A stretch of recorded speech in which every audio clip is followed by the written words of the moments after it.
Allora, presentiamo questa sera il romanzo dal titolo 100 battiti al minuto di Anita Nussio, che è qui accanto a me, una giovane donna dei nostri giorni. E Anita non è al suo primo lavoro perché ha già scritto una raccolta di racconti dal titolo Una vita e una storia, che nel 2013 ha vinto il premio Mangiaparole, un premio che viene ogni anno organizzato appunto da questo locale. Anche in questo romanzo, che ha il titolo appunto 100 battiti al minuto, Anita,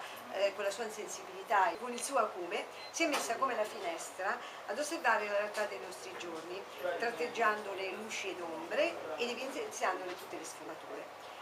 Come ho scritto nella mia prefazione, questo romanzo è la storia di un uomo, che si chiama Fabio.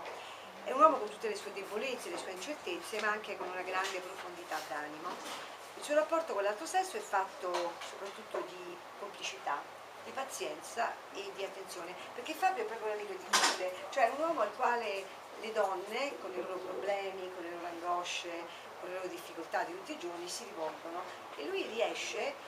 con appunto la sua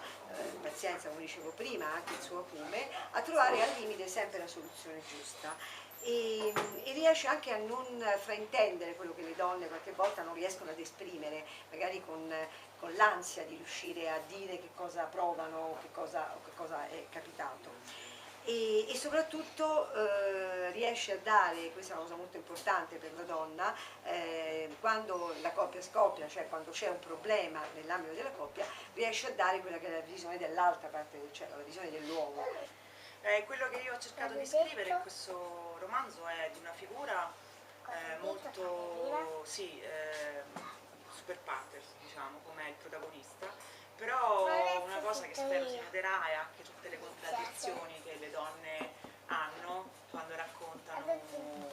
le loro vicissitudini sentimentali, cioè a me interessava focalizzarmi su questo aspetto, che vengono magari ad una confessione estenuante di 3 ore nel dire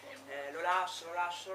poi gli arriva un messaggio, chi è? Lui, oddio che bello, no? Questa è una classica cosa che mi succede spesso, cioè che con gli atteggiamenti si contraddicono tantissimo, che poi è anche un po' tipico della donna, dire una cosa e farne un'altra. Ora la mano sta impazzendo, però no, me la capisco da sola, quindi non... No, per esempio c'è chi ha letto il libro prima che fosse pubblicato e mi ha detto Ani, questo non si capisce perché sei te e quindi solo io che ti conosco so quanto può essere cattiva questa battuta, perché sennò non si capisce. Quindi purtroppo si arriva anche a livelli piuttosto cinici, devo dire, però l'importante è che uno la applica anche su se stesso, cosa che io per esempio faccio, insomma io mi prendo molto in giro, la cosa brutta è quando prendi in giro soltanto gli altri, però se poi sai anche l'intelligenza di prenderti in giro in tante situazioni, come in questa per esempio, che io in questo momento non so che cazzarola sto dicendo, e insomma vai avanti, cerchi di salvarti in qualche modo.